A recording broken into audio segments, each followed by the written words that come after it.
ನಮಸ್ಕಾರ. ಇರೋ ವಾಸ್ತು ವೀಕ್ಷಕರಿಗೆ ಸ್ವಾಗತ. ನಾನು ನಿಮ್ಮ ವಾಸ್ತು ಜನಾರ್ದನ್. ಈ ದಿನದ ವಾಸ್ತು ಸಂಚಿಕೆಯಲ್ಲಿ ಮನೆ ಕಟ್ಟುವ ಜಾಗದಲ್ಲಿ ಹುತ್ತ ಬೆಳೆದ್ರೆ ಅದಕ್ಕೆ ಏನು ಪರಿಹಾರ, ಮನೆ ಕಟ್ಟುವ ಜಾಗದಲ್ಲಿ ಹುತ್ತ ಬೆಳೀಲೇಬಾರ್ದ, ಬೆಳೆಯೋದ್ರಿಂದ ಏನೆಲ್ಲ ತೊಂದರೆಗಳಾಗುತ್ತೆ, ಮತ್ತು ಆ ಜಾಗದಲ್ಲಿ ಯಾವ ರೀತಿ ಮನೆ ಕಟ್ಬೋದು, ಹುತ್ತ ಬೆಳೆದಿರೋದನ್ನ ಯಾವ ರೀತಿ ನಾವು ಅದನ್ನು ದೋಷ ಪರಿಹಾರ ಮಾಡಿಕೊಳ್ಬೇಕು ಅನ್ನೋದರ ವಾಸ್ತು ವಿಚಾರ ನಿಮ್ಗೆ ಈ ದಿನ ವಿವರಿಸ್ಲಿಕ್ಕೆ ಬಯಸ್ತೇನೆ. ನೋಡಿ, ಒಂದು ಸೈಟ್ ಅಂದಮೇಲೆ ಅದಕ್ಕೆ ಒಂದು ರಸ್ತೆ ಇರುತ್ತೆ. ಒಂದು ಮನೆ ಕಟ್ಟೋದಕ್ಕೆ ಒಂದು ಯೋಗ್ಯವಾದ ಜಾಗ ಅಂತ ನೀವು ಆಯ್ಕೆ ಮಾಡಿರ್ತೀರ. ಆದರೆ ನೀವು ಸೈಟ್ ತೊಗೊಂಡಾಗ ಅದರಲ್ಲಿ ಹುತ್ತ ಇರೋದಿಲ್ಲ.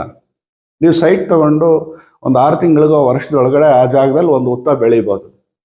ಆವಾಗ ಆ ಸೈಟ್ನ ಮಾರ್ಬಿಡೋದಕ್ಕಾಗುತ್ತಾ, ಅಥವಾ ಅದು ದೋಷದ ರೀತಿ ಕನ್ವರ್ಟ್ ಆಗುತ್ತಾ, ಅಥವಾ ನೀವು ತೆಗೆದುಕೊಳ್ಬೇಕಾದ್ರೇ ನೀವು ತೊಗೊಳೋ ಸೈಟಲ್ಲೇ ಹುತ್ತ ಇರುತ್ತೆ, ಅದು ಚಿಕ್ಕದಾಗಿರುತ್ತೆ, ನೀವು ತೆಗೆದುಕೊಂಡ್ಮೇಲೆ ದೊಡ್ಡದಾಗ್ತಾ ಹೋಗುತ್ತೆ. ಅಂಥ ಜಾಗಗಳಲ್ಲೂ ಮನೆ ಕಟ್ಟಬಾರ್ದ? ಹುತ್ತ ಬೆಳೆದಿರೋ ಜಾಗಗಳಲ್ಲಿ ಮನೆ ಕಟ್ಟೋದಕ್ಕೆ ಆಗೋದೇ ಇಲ್ವಾ? ಅಥವಾ ಅಂಥ ಜಾಗಗಳಲ್ಲಿ ಮನೆ ಕಟ್ಟಿದ್ರೆ ಏನು ದೋಷಗಳಾಗ್ಬಿಡುತ್ತಾ ಅನ್ನೋದು ತುಂಬ ಜನರ ಗೊಂದಲ ಆಗಿರುತ್ತೆ. ನೋಡಿ, ಯಾವುದೇ ಒಂದು ಸೈಟ್ ಆಗಲಿ, ನಾನು ಉದಾಹರಣೆಗೆ ಒಂದು ಪೂರ್ವದ ರಸ್ತೆ ಅಂತ ಮಾಡಿದ್ದೇನೆ. ಒಂದು 30-40ನೋ ಅಥವಾ 30-50ನೋ ಯಾವುದೋ ಒಂದು ಮೆಜರ್ಮೆಂಟ್ ಸೈಟು ನೀವು ನೋಡ್ತೀರಾ. ಆ ಜಾಗದಲ್ಲಿ ಕೆಲವರು ಹೇಳ್ತಾರೆ ಈಶಾನ್ಯದಲ್ಲಿ ಹುತ್ತ ಬೆಳಿಬೇಕು, ನೈಋತ್ಯದಲ್ಲಿ ಬೆಳಿಬಾರ್ದು, ಉತ್ತರದಲ್ಲಿ ಬೆಳಿಬೋದು, ಪೂರ್ವದಲ್ಲಿ ಬೆಳಿಬೋದು, ಇನ್ನು ಯಾವುದೇ ಭಾಗದಲ್ಲಿ ಬೆಳೆದ್ರೆ ಅದು ಸಮಸ್ಯೆ ಅಂತ.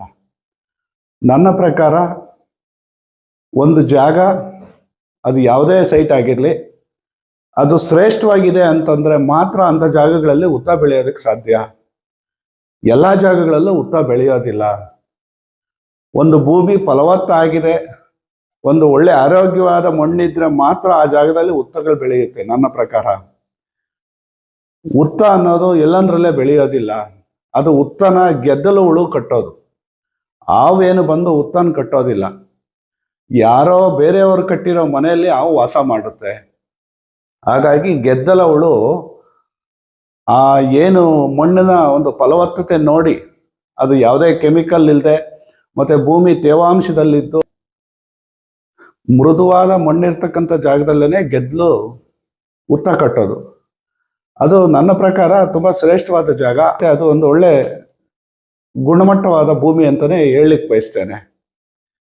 ಅಂಥ ಜಾಗಗಳಲ್ಲಿ ಹುತ್ತ ಬೆಳೆದಿರ್ತಕ್ಕಂಥ ಸೈಟಲ್ಲಿ ನೀವು ಧೈರ್ಯವಾಗಿ ಯೋಗ್ಯವಾಗಿ ಮನೆ ಕಟ್ಬೋದು ಅನ್ನೋದು ನನ್ನ ಅಭಿಪ್ರಾಯ. ಅದರಲ್ಲಿ ಹುತ್ತದಲ್ಲಿ 2 ಥರದ್ದಿದೆ. ಹುತ್ತ ಅನ್ನೋದು ಯಾವುದೇ ಒಂದು ಹೋಲ್ಸ್ ಇಲ್ಲದೆ ಫುಲ್ಲು ಪ್ಯಾಕ್ ಮಾಡ್ಕೊಂಡು ಹೋಗುತ್ತೆ, ಅದು ಮೂಗುತ್ತ ಅಂತಾರೆ. ಅದರಲ್ಲಿ ಗೆದ್ದಲು ಹುಳ ಇರುತ್ತೆ, ಇನ್ನೂ ಅದು ಹುತ್ತ ಕಟ್ತಾ ಇರುತ್ತೆ. ಯಾವುದು ಓಲಾಗಿರುತ್ತೆ ಅದರಲ್ಲಿ ಗೆದ್ದಲು ಇರೋದಿಲ್ಲ. ಯಾವುದು ಓಲಾಗಿರುತ್ತೋ ಅದರಲ್ಲಿ ಹಾವು ಬಂದು ಸೇರ್ಕೊಳ್ಳುತ್ತೆ. ಅದು ಹಾವು ಬಂದು ಅದರಲ್ಲಿ ಸೇರ್ಕೊಳ್ಳೋದಕ್ಕೂ ಕಾರಣ ಇದೆ. ಎಲ್ಲ ಹುತ್ತಗಳಲ್ಲೂ ಹಾವು ಸೇರೋದಿಲ್ಲ. ಮೊದಲಿಗೆ ಹಾವು ಯಾಕೆ ಹುತ್ತದಲ್ಲಿ ಸೇರುತ್ತೆ ಅನ್ನೋದು ಮುಖ್ಯ ಆಗುತ್ತೆ. ಅದಕ್ಕೆ ಒಂದು ಒಳ್ಳೆ ಟೆಂಪ್ರೇಚರ್ ಇರೋ ಅಂಥ ಜಾಗ ಅದು. ಒಂದು ಆ ಕಡೆಗೆ ಬಿಸಿನೂ ಆಗೋದಿಲ್ಲ, ಈ ಕಡೆಗೆ ಕೋಲ್ಡು ಆಗೋದಿಲ್ಲ. ತುಂಬ ಒಳ್ಳೆ ವೆದರು, ಒಳ್ಳೆ ಕಂಟಾಮಿನೇಷನ್ ಇರೋ ಅಂಥ ಜಾಗ ಯಾವುದು ಅಂದರೆ ಹುತ್ತದ ಒಳಗಡೆ ಇರತಕ್ಕಂಥ ಜಾಗ. ಅದು ಹುತ್ತದ ಮರಿ ಮಾಡೋದಕ್ಕೆ ಆಗ್ಬೋದು, ಅಥವಾ ಅದು ಹಾವು ಹೋಗಿ ಹುತ್ತದಲ್ಲಿ ಸೇರಿಕೊಂಡ್ರೆ ಅದು ಪರೆ ಬಿಡೋದಕ್ಕೆ ಅದು ಏನು ಪ್ರೌಢಾವಸ್ಥೆಯನ್ನು ದಾಟ್ತಾ ಇರುತ್ತೆ, ಅಂಥ ಸಮಯಗಳಲ್ಲಿ ಅದನ್ನು ಯಾರೂ ಡಿಸ್ಟರ್ಬ್ ಮಾಡಬಾರ್ದು. ಅದು ಪೊರೆ ಬಿಡೋ ಟೈಮು. ಅದಕ್ಕೋಸ್ಕರ ಅಂಥ ಜಾಗಗಳಲ್ಲಿ ಸೇರಿಕೊಂಡ್ರೆ ಅದು ಪ್ರೌಢಾವಸ್ಥೆನ ತುಂಬ ಚೆನ್ನಾಗಿ ಮಾಡುತ್ತೆ ಅನ್ನೋ ಉದ್ದೇಶದಿಂದ ಹುತ್ತದಲ್ಲಿ ಹಾವುಗಳು ಸೇರ್ಕೊಳುತ್ತೆ. ಅದು ಪೊರೆ ಬಿಡೋ ಹಾವುಗಳಲ್ಲಿ ನಾಗರಾವೇ ಅದರಲ್ಲಿ ಯಾಕೆ ಸೇರ್ಕೊಳುತ್ತೆ ಅಂದರೆ ಅದಕ್ಕಾಗಿ ಹುತ್ತಗಳಲ್ಲಿ ಹಾವು ಸೇರ್ಕೊಳೋದಕ್ಕೆ ಮೇಜರ್ ಕಾರಣ ಅಲ್ಲಿರ್ತಕ್ಕಂಥ ವಾತಾವರಣನೇ. ಮತ್ತು ಮಳೆಗಳು ಹೊಡೆದಾಗ ಹುತ್ತದ ಒಳಗಡೆ ನೀರು ಹೋಗೋದಿಲ್ಲ. ಬೇರೆ ಎಲ್ಲ ಜಾಗದಲ್ಲೂ ಅಕಸ್ಮಾತ್ ಯಾವುದೋ ಒಂದು ಸಣ್ಣ ಬಿಲ ಅಥವಾ ಯಾವುದೋ ಒಂದು ಕಲ್ಲಿನ ಸಂದಿಲ್ಲ ಎಲ್ಲೆಲ್ಲೋ ಸೇರಿಕೊಂಡ್ರೆ ತುಂಬ ಡಿಸ್ಟರ್ಬೆನ್ಸ್ ಆಗುತ್ತೆ. ಅದೇ ಹುತ್ತದಲ್ಲಾದರೆ ಹುತ್ತ ಭೂಮಿಯಿಂದ ಮೇಲೆಗೂ ಕಟ್ಕೊಂಡು ಹೋಗಿರುತ್ತೆ. ಯಾವುದೇ ಕಾರಣಕ್ಕೂ ಮಳೆ ಹೊಡೆದ್ರೆ ಒಳಗಡೆ ನೀರು ಹೋಗೋದಿಲ್ಲ ಅನ್ನೋ ಒಂದು ಉದ್ದೇಶದಿಂದ ಹಾವುಗಳು ಅಂಥ ಹುತ್ತಗಳಲ್ಲಿ ವಾಸ ಇರುತ್ತೆ. ಹಾಗಾಗಿ ಗೆದ್ದಲು ಹುಳ ಕಟ್ಟಿರ್ತಕ್ಕಂಥ ಹುತ್ತದಲ್ಲಿ ಹಾವು ಹೋಗಿ ಸೇರ್ಕೊಳ್ಳೋ ಉದ್ದೇಶ. ಕೆಲವೊಂದು ಹುತ್ತಗಳಲ್ಲಿ ಗೆದ್ದಲು ಹುಳ ಸಿಗುತ್ತೆ, ಅದನ್ನು ತಿನ್ನೋದಕ್ಕೆ ಅನುಕೂಲ ಆಗುತ್ತೆ. ಮತ್ತು ಅದರಲ್ಲಿರ್ತಕ್ಕಂಥ ವಾತಾವರಣನೇ ಅದಕ್ಕೆ ತುಂಬ ಶ್ರೇಷ್ಠವಾಗಿ ಪೂರಕವಾಗಿರುತ್ತೆ.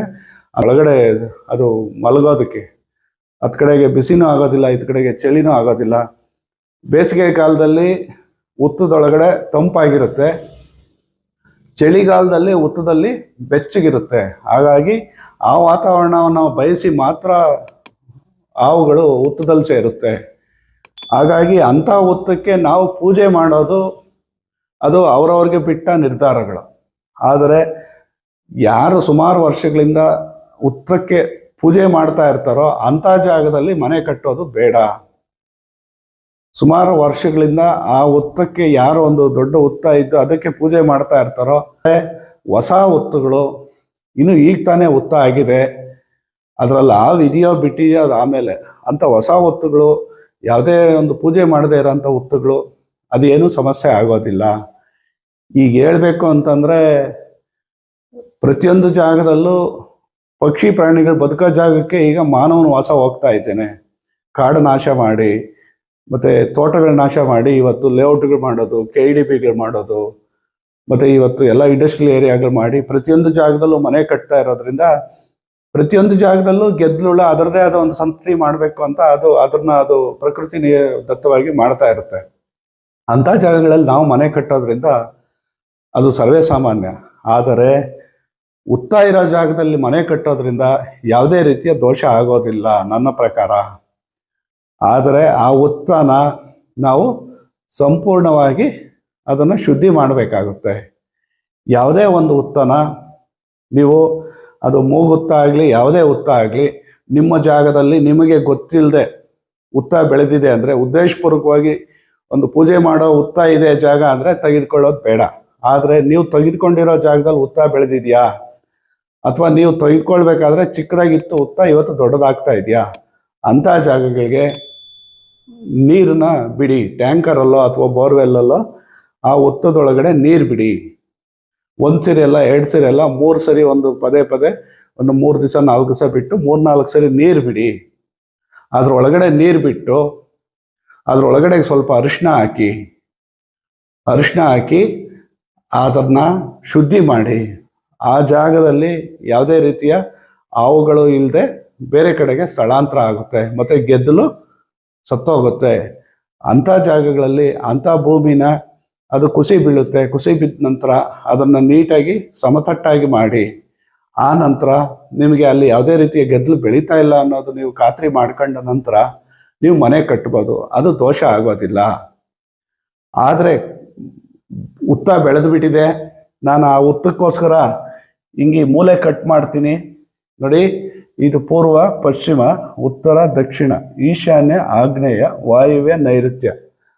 ಒಂದು ಸೈಟಲ್ಲಿ ಈಶಾನ್ಯದಲ್ಲಿ ಉತ್ತ ಬೆಳೆದು ಬಿಡುತ್ತೆ. ಯಾರೋ ಹೇಳಿರ್ತಾರೆ ಈಶಾನ್ಯದಲ್ಲಿ ಉತ್ತ ಬೆಳೆದ್ರೆ ಒಳ್ಳೆಯದು, ನೀನು ಅದು ಉತ್ತನೇನು ಮಾಡಬೇಡ, ನೀನು ಇಲ್ಲಿ ಮನೆ ಕಟ್ಕೋ, ಆ ಉತ್ತದ ಪಾಡಕ್ಕೆ ಉತ್ತ ಇರಲಿ ಅಂತ ಬಿಡ್ತೀರ.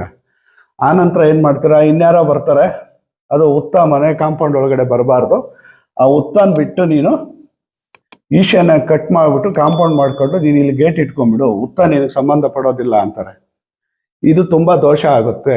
ಕಾರಣ ಏನು ಅಂದರೆ, ನಿಮ್ಮ ಜಾಗಕ್ಕೆ ಯಾವಾಗ ನೀವು ಈಶಾನ್ಯ ಭಾಗನ ಕಟ್ ಮಾಡಿ ಕಾಂಪೌಂಡ್ ಮಾಡ್ತೀರೋ ಅಲ್ಲಿಗೆ ನಿಮಗೆ ವಾಸ್ತು ದೋಷ ಆಗುತ್ತೆ. ನೀವೇನು ಅಂದ್ಕೊತೀರಾ, ಉತ್ತ ಬೆಳೆದಿದೆ ಸರ್ಪದೋಷ ನನಗೆ ಅಂತ ನೀವು ಅಂದ್ಕೊಳ್ತೀರ. ನಿಮ್ಮ ಜಾಗಕ್ಕೆ ಈಶಾನ್ಯ ಕಟ್ ಮಾಡಿರ್ತೀರ, ಅದು ದೋಷ. ಆದರೆ ನೀವು ಉತ್ತ ಬೆಳೆದಿದೆ, ಅದನ್ನು ನಾನು ಕಟ್ ಮಾಡಿದ್ದೀನಿ, ಅದು ನನಗೆ ದೋಷ ಹೋಗಿದೆ ಅಂತ ನೀವು ಅಂದ್ಕೊಳ್ತೀರ. ಅದು ನನಗೆ ಸರ್ಪದೋಷ ಅಂತ ನೀವು ಅಂದ್ಕೊಳ್ತೀರ. ಯಾವುದೇ ಕಾರಣಕ್ಕೂ ಸರ್ಪದೋಷ ಅಲ್ಲ, ನೀವು ಈಶಾನ್ಯ ಭಾಗನ ಕಟ್ ಮಾಡಿರೋದೇ ನಿಮ್ಮ ಜಾಗಕ್ಕೆ ದೋಷ. ಆದ್ದರಿಂದ ಈಶಾನ್ಯದಲ್ಲಿ ಯಾವುದೇ ಕಾರಣಕ್ಕೂ ಉತ್ತ ಬೆಳೆಯೋದಕ್ಕೆ ಬಿಡಬೇಡಿ. ಯಾವುದೇ ಜಾಗದಲ್ಲಿ, ಮನೆ ಜಾಗದಲ್ಲಿ ಉತ್ತ ಬೆಳೆಯೋದಕ್ಕೆ ಬಿಡಬೇಡಿ. ಅದನ್ನು ನೀವು ನೀರಿನಿಂದ ಶುದ್ಧಿ ಮಾಡಿ ಅರಿಶಿನ ಹಾಕಿ ಉತ್ತ ಬೆಳೆದೇ ಇರೋ ರೀತಿ ಮಾಡ್ಕೊಳ್ಳಿ. ಅದು ಅಕಸ್ಮಾತ್ ಯಾವುದೋ ಒಂದು ಚಿಕ್ಕ ಉತ್ತ ಇದೆಯಾ, ಅದು ಹಾಗೇ ಇದೆಯಾ, ಡಿಸ್ಟರ್ಬ್ ಮಾಡಬೇಡಿ. ಅದಕ್ಕೆ ಗುಡಿ ಕಟ್ಟೋದು, ಮಂಟಪ ಕಟ್ಟೋದು, ಒಂದು ಡೋರ್ ಇಕ್ಕೋದು, ಅದನ್ನು ದೇವಸ್ಥಾನ ಮಾಡೋದು, ಈ ರೀತಿ ಎಲ್ಲ ನೀವು ಈಶಾನ್ಯ ಭಾಗದಲ್ಲಿ ಮಾಡಿದ್ರೆ ನಿಮ್ಮ ಮನೆಗೆ ಈಶಾನ್ಯ ಭಾಗ ಮೂಢ ಆಗುತ್ತೆ. ಒಂದು ಚಿಕ್ಕದೊಂದು ಗುಡಿ ಕಟ್ಟಿದ್ರು ಅದು ನಿಮಗೆ ಈಶಾನ್ಯ ಭಾರ ಆಗುತ್ತೆ. ಈಶಾನ್ಯ ಭಾಗದಲ್ಲಿ ಒಂದು ಬೇರೆ ಮನೆ ಬರೋದ್ರಿಂದ ಈಶಾನ್ಯ ಭಾಗ ನಿಮಗೆ ಭಾರ ಆಗಿ ಅದರಿಂದ ನಿಮಗೆ ವಾಸ್ತು ದೋಷಗಳಾಗುತ್ತೆ, ಆಕ್ಸಿಡೆಂಟ್ಗಳಾಗುತ್ತೆ, ಆರ್ಥಿಕವಾಗಿ ನಷ್ಟಗಳಾಗುತ್ತೆ. ಉತ್ತದಿಂದ ನಿಮಗೆ ಯಾವುದೇ ರೀತಿಯ ನಷ್ಟ ಆಗೋದಿಲ್ಲ. ನೀವು ಯಾವಾಗ ಅದಕ್ಕೆ ಗುಡಿ ಕಟ್ತೀರಾ, ಒಂದು ದೇವಸ್ಥಾನ ಮಾಡ್ತೀರಾ, ಅಥವಾ ಈಶಾನ್ಯ ಕಟ್ ಮಾಡ್ತೀರಾ ಅದ್ರ ದೋಷ ಹೋಗ್ಬೇಕು ಅಂತ, ಅವಾಗ ನಿಮಗೆ ವಾಸ್ತು ದೋಷ ಆಗುತ್ತೆ ಹೊರತು ಯಾವುದೇ ರೀತಿಯ ನಾಗದೋಷ ಆಗಲಿ, ಯಾವುದೇ ರೀತಿಯ ಸರ್ಪದೋಷ ಆಗಲಿ ಆಗೋದಿಲ್ಲ ಆ ಜಾಗದಿಂದ. ನೀವು ಅದೇ ಅಲ್ಲದೆ ಯಾವುದೇ ಜಾಗದಲ್ಲಾಗಲಿ, ಆಗ್ನೇಯದಲ್ಲಾಗಲಿ, ದಕ್ಷಿಣ, ನೈಋತ್ಯ, ಪಶ್ಚಿಮ, ವಾಯುವ್ಯ, ಯಾವುದೇ ಜಾಗದಲ್ಲಿ ಹುತ್ತ ಬೆಳೆದ್ರೆ ದಯಮಾಡಿ ಅದಕ್ಕೆ ನೀವು ದೇವ್ರ ಗುಡಿಗಳು ಕಟ್ಟಬೇಡಿ. ಅದು ನಿಮ್ಮ ಸೈಟಲ್ಲಿ, ನೀವು ಆ ಸೈಟಲ್ಲಿ ವಾಸ ಇಲ್ದಿದ್ರೂ ಪರವಾಗಿಲ್ಲ, ಆ ಸೈಟ್ನ ಹಂಗೆ ಬಿಟ್ಬಿಡಿ ಅಥವಾ ಸೇಲ್ ಮಾಡಿಬಿಡಿ. ಯಾರೋ ಹೇಳಿದ್ದಾರೆ ಅದಕ್ಕೆ ಗುಡಿ ಕಟ್ಬಿಡು, ಅದಕ್ಕೆ ಕಟ್ಟೆ ಕಟ್ಬಿಡು, ಅದಕ್ಕೆ ಡೈಲಿ ಪೂಜೆ ಮಾಡು, ಆ ರೀತಿ ಎಲ್ಲ ಹೇಳ್ತಾರೆ. ಅದರಿಂದ ನಿಮಗೆ ವಾಸ್ತು ದೋಷಗಳಾಗ್ತದೆ. ನೈಋತ್ಯದಲ್ಲಿದ್ದು ಹಳ್ಳ ಆಗುತ್ತೆ, ಅದು ಯಾವಾಗ ಹಳ್ಳ ಮಾಡುತ್ತೆ ಅದು ನಿಮಗೆ ದೋಷ ಆಗುತ್ತೆ. ದಕ್ಷಿಣದಲ್ಲೂ ಅದೇ ರೀತಿ ಹಳ್ಳ ಮಾಡಿದ್ರೆ ಅದು ದೋಷ ಆಗುತ್ತೆ. ಆಗ್ನೇಯದಲ್ಲೂ ಅದೇ ರೀತಿ ದೋಷ ಆಗುತ್ತೆ. ಆಗ್ನೇಯದಲ್ಲಿ ಬೆಳೆದ್ರೆ ಆರೋಗ್ಯದ ಸಮಸ್ಯೆಗಳು, ದಕ್ಷಿಣದಲ್ಲಿ ಬೆಳೆದ್ರೆ ಮನೆ ಒಳತಿಗೆ ಸಮಸ್ಯೆ, ನೈಋತ್ಯದಲ್ಲಿ ಬೆಳೆದ್ರೆ ಗಂಡು ಮಕ್ಕಳಿಗೆ ಸಮಸ್ಯೆ, ಪಶ್ಚಿಮದಲ್ಲೂ ಬೆಳೆದ್ರು ಗಂಡು ಮಕ್ಕಳಿಗೆ ಸಮಸ್ಯೆ, ವಾಯುದಲ್ಲಿ ಬೆಳೆದ್ರೆ ಕೋರ್ಟು ಕಚೇರಿಗಳು, ಉತ್ತರದಲ್ಲಿ ಬೆಳೆದ್ರೆ ಒಳ್ಳೆಯದೇ.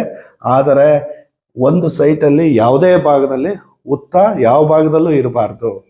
ನೀವು ಹುತ್ತ ಇಲ್ಲದೆ ಇರೋ ರೀತಿ ನೀವು ನಿಮ್ಮ ಸೈಟಿನ ಶುದ್ಧಿ ಮಾಡಿಕೊಂಡು ನೀವು ಹೋಗಿದ್ದೆ ಆದರೆ, ನೀವು ವಾಸ್ತು ಪ್ರಕಾರ ನಿಮ್ಮ ಮನೇನ ಮಾಡಿಕೊಂಡ್ರೆ, ನಿಮ್ಮ ಜಾಗದಲ್ಲಿ ಯಾವುದೇ ರೀತಿಯ ಮಂಟಪ ಗುಡಿಗಳನ್ನ ಹುತ್ತಕ್ಕೆ ಕಟ್ಟದೆ ನೀವು ಜಾಗನ ರೆಡಿ ಮಾಡಿಕೊಂಡ್ರೆ ನಿಮಗೆ ಯಾವುದೇ ರೀತಿಯ ನಾಗದೋಷ, ಸರ್ಪದೋಷ ಆಗೋದಿಲ್ಲ. ನೀವು ಯಾರೋ ಹೇಳಿದ್ರು ಅಲ್ಲಿ ಮಂಟಪ ಕಟ್ಟು, ದೇವಸ್ಥಾನ ಕಟ್ಟು, ಅದಕ್ಕೆ ಪೂಜೆ ಮಾಡು ಅಂದರೆ ಅಲ್ಲಿಂದ ಆಚೆಗೆ ನಿಮಗೆ ಆ ಜಾಗದ ವಾಸ್ತು ದೋಷದಿಂದ ನಿಮಗೆ ಸಮಸ್ಯೆಗಳಾಗುತ್ತೆ. ಯಾವುದೇ ರೀತಿಯ ಹಾವಿಂದ ನಿಮಗೆ ಸಮಸ್ಯೆ ಆಗೋದಿಲ್ಲ. ನೀವು ಹಾವು ಆ ಜಾಗಕ್ಕೆ ಬರಬಾರ್ದು ಆ್ಯಕ್ಚುಲಿ. ಯಾವುದಾಗಿ ಅದನ್ನು ನೀವು ಯಾವುದೋ ಒಂದು ಸಮಯದಲ್ಲಿ ಮಕ್ಕಳು ಮರಿ ಓಡಾಡೋ ಟೈಮಲ್ಲಿ ಮನೆಗಳ ಹತ್ರ ಓಡಾಡಬೇಕಾದ್ರೆ ಅದು ನಾವು ನೋಡದೆ ಕಾಲಿಡ್ತೀವಿ, ಅದು ಕಚ್ಚುತ್ತೆ, ಅದೆಲ್ಲ ನಮಗೆ ಪ್ರಾಣಾಪಾಯನೇ. ಹಾಗಾಗಿ ಮನೆಯ ಜಾಗಗಳಲ್ಲಿ ಯಾವುದೇ ಕಾರಣಕ್ಕೂ ಹುತ್ತಗಳನ್ನ ಬೆಳೆಸಬೇಡಿ, ಮಾಡಬೇಡಿ. ಅದು ನಿಮಗೆ ವಾಸ್ತು ದೋಷ ಅನ್ನೋದಕ್ಕಿಂತ ಅದು ಪ್ರಾಣಾಪಾಯ ಅಂತ ನಾನು ಹೇಳಲಿಕ್ಕೆ ಬಯಸ್ತೇನೆ.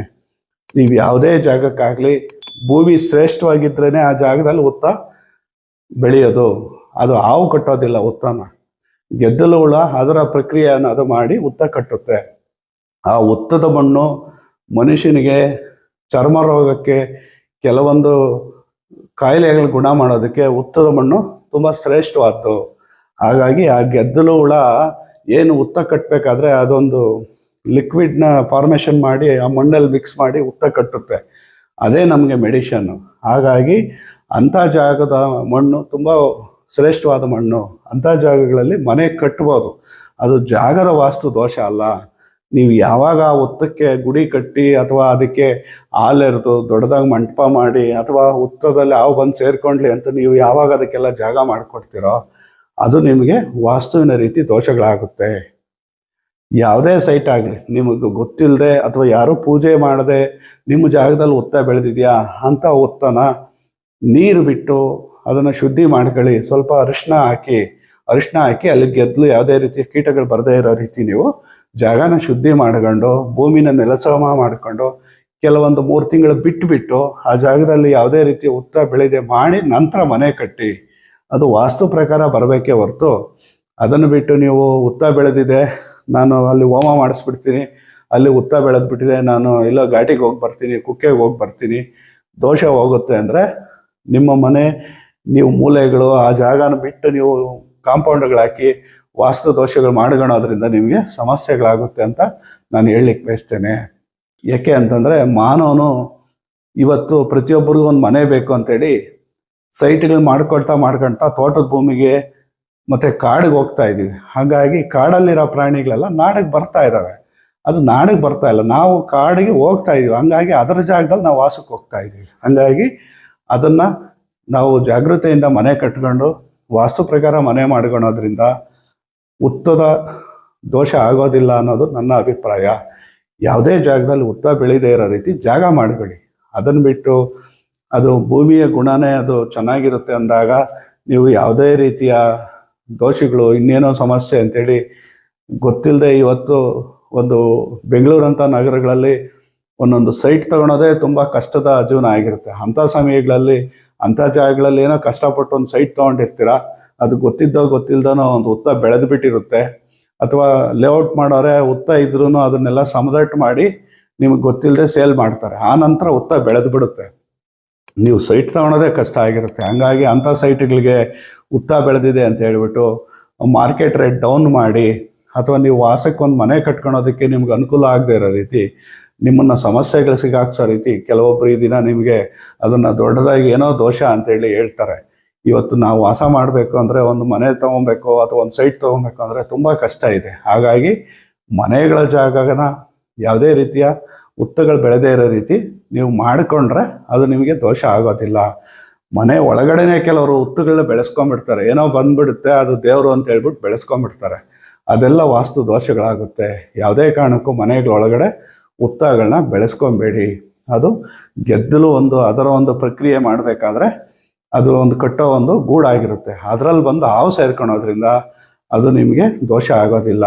ನೀವು ಅದನ್ನು ಯಾವ ರೀತಿ ಶುದ್ಧಿ ಮಾಡ್ಕೊಬೇಕು ಅನ್ನೋದನ್ನು ಹೇಳಿದ್ದೇನೆ, ಆ ರೀತಿ ಮಾಡಿಕೊಳ್ಳಿ, ಅದು ನಿಮಗೆ ಅನುಕೂಲ ಆಗುತ್ತೆ ಅಂತ ಹೇಳ್ತಾ, ವಾಸ್ತು ವಿಚಾರ ನಿಮಗೆ ಇಷ್ಟ ಆಗಿದೆ ಅಂತ ಭಾವಿಸ್ತಾ ನಮ್ಮ ಇರಾವಾಸ್ತು ಚಾನಲ್ನ ಯಾರೆಲ್ಲ ಫಸ್ಟ್ ಟೈಮ್ ನೋಡ್ತಾ ಇದ್ದೀರಾ ಸಬ್ಸ್ಕ್ರೈಬ್ ಮಾಡಿ, ಶೇರ್ ಮಾಡಿ, ಬೆಲ್ ಬಟನ್ ಒತ್ತಿ ಅಂತ ಹೇಳ್ತಾ ಇದೇ ರೀತಿಯ ಒಳ್ಳೊಳ್ಳೆಯ ವಾಸ್ತು ವಿಚಾರಗಳೊಂದಿಗೆ ಮುಂದಿನ ವಿಡಿಯೋದಲ್ಲಿ ಸಿಗೋಣ ಅಂತ ಹೇಳ್ತಾ ಈ ದಿನದ ವಾಸ್ತು ಸಂಚಿಕೆನ ಇಲ್ಲಿಗೆ ಮುಗಿಸ್ತಾ ಇದ್ದೇನೆ. ನಮಸ್ಕಾರ.